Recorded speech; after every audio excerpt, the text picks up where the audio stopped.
Welcome to Blizzard Fire. We hope this video helps fire up your solution. In this video, I will show how to remove an Audi Q5 rear door panel. First, ensure you have a plastic trim removal tool and a Torx T25 screwdriver ready. Begin by carefully prying off the small plastic trim piece that covers the screw behind the interior door handle. Once that's off, use your Torx T25 screwdriver to remove the single screw you've just exposed. This is a crucial first step.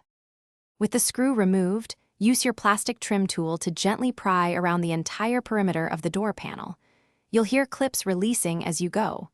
Once the clips are loose, carefully pull the panel away from the door.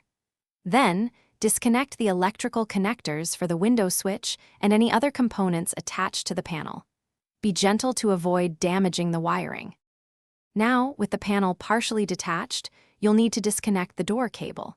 This usually involves unhooking it from the interior door handle mechanism. Take your time with this step to avoid bending or breaking the cable.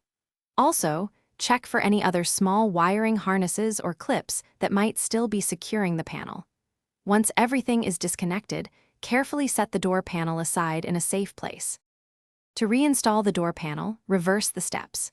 First, reconnect the door cable and all electrical connectors, ensuring they click securely into place. Carefully align all the clips on the back of the panel with their corresponding slots on the door frame. Gently press the panel firmly into place until all clips engage. Finally, replace the Torx T25 screw and the small trim piece.